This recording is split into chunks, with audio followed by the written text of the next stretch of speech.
নমস্কার। অলকেশ বাপ্পি লাহিড়ী হিন্দি চলচ্চিত্র সহ বাংলা গানের গীতিকার, সুরকার, সঙ্গীত পরিচালক ও গায়ক হিসেবে ভারতীয় উপমহাদেশে পরিচিত ব্যক্তিত্ব।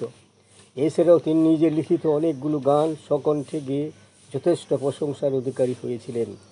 এই স্বনামধন্য গায়কের শুভ জন্মদিন উপলক্ষে তার স্মরণে ইউটিউবের সাহিত্যের নবদিগন্ত চ্যানেলে আজকের ভিডিওটি হলো বিখ্যাত গায়ক ও সঙ্গীত পরিচালক অলকেশ বাপ্পি লাহিড়ী।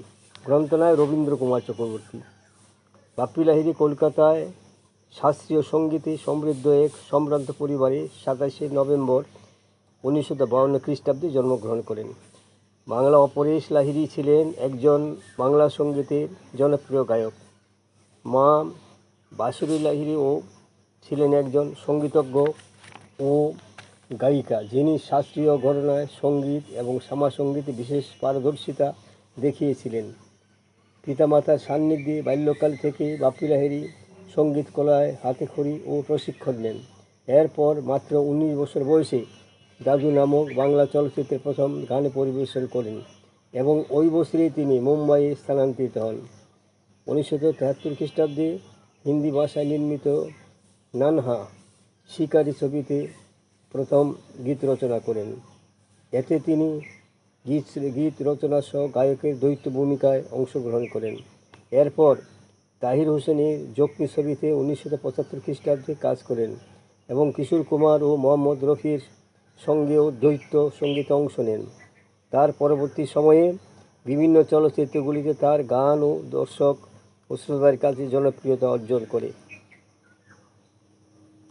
রবিকান্ত নাগাইয়ের সুরক্ষা ছবিতে গান গেয়ে সঙ্গীতকার হিসাবে জনপ্রিয়তা লাভ করেন। মিঠুন চক্রবর্তী ডিস্কো নাচের চলচ্চিত্রগুলিতে তিনি সঙ্গীত পরিচালনা হিসাবে কাজ করে বিখ্যাত হন। 1980 দশকে মিঠুন চক্রবর্তী এবং বাপ্পি লাহিড়ী একসাথে বেশ কিছু ভারতীয় ডিস্কো চলচ্চিত্রে কাজ করেন। এছাড়াও তিনি দক্ষিণ ভারত থেকে পরিচালিত অনেক হিন্দি চলচ্চিত্রের গানে অংশ নিয়েছেন। সমগ্র ভারতবর্ষে তিনি নিজেকে ডিস্কো কিং নামে পরিচিতি লাভ করতে সমর্থ হন।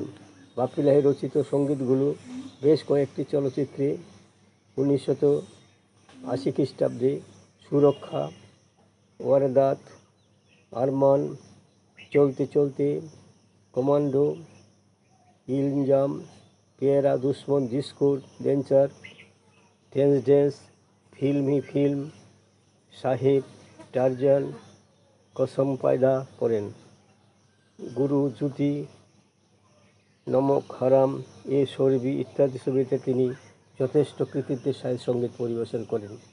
এছাড়াও তিনি মালায়ালাম চলচ্চিত্রে কেরালা দি গুড বয়েজ ছবির সঙ্গীত পরিচালনায় দায়িত্বে ছিলেন। বাংলার অমর সঙ্গী, আশা ও ভালোবাসা, আমার তুমি, অমর প্রেম, গুরুদক্ষিণা সহ একাধিক ছবিতে সুরকার ও গায়ক হিসেবে তিনি হিট পজিশনে ছিলেন। গায়কী নিজস্বতাকে অন্যদের থেকে আলাদা করেছিল। অন্যের সুরে তিনি গান গেয়েছেন। বাংলায় মঙ্গলদ্বীপ জেলে, এখন তোমার 21 বছর বোধ হয়, আজ এই দিনটিতে মনের খাতায় চিরদিনই তুমি অমর, এই তো জীবন, গুরুদক্ষিণা, কলকাতা রসগোল্লা, হিন্দিতে গুটুর গুটুর, উল্লালা, কবি আলবিদা না কহে না, I am a disco dancer, rumba হো হো, জুবি জুবি প্রভৃতি গানের জন্য বাপ্পি লাহিড়ী অমর হয়ে থাকবেন। বাপ্পি লাহিড়ী স্বর্ণের অলঙ্কারের বিশেষ ভক্ত হিসাবে পরিচিত ছিলেন। তিনি সর্বদা পোশাকের সাথে স্বর্ণের অলঙ্কার এবং কালো চশমা পরতে ভালোবাসতেন।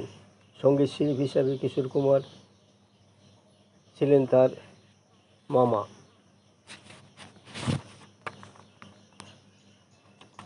2022 খ্রিস্টাব্দের 15 ফেব্রুয়ারি মঙ্গলবার রাত্রে 11:45 মিনিটে 69 বছর বয়সে মুম্বাইয়ের হাসপাতালে অবস্ট্রাকটিভ স্লিপ অ্যাপনিয়ার কারণে তিনি পরলোক গমন করেন। তার এই মৃত্যুতে ভারত তথা হিন্দি বাংলা গানের জগতে একটা বিরাট ক্ষতি ব্যাহত হলো। যাই হোক, তাকে অসংখ্য প্রণাম জানিয়ে আজকের ভিডিওটি এখানেই শেষ করলাম। যদি আপনাদের ভিডিওটি মনোভূত হয়, সাবস্ক্রাইব, শেয়ার এবং লাইক করতে ভুলবেন না যেন। সুস্বাগত।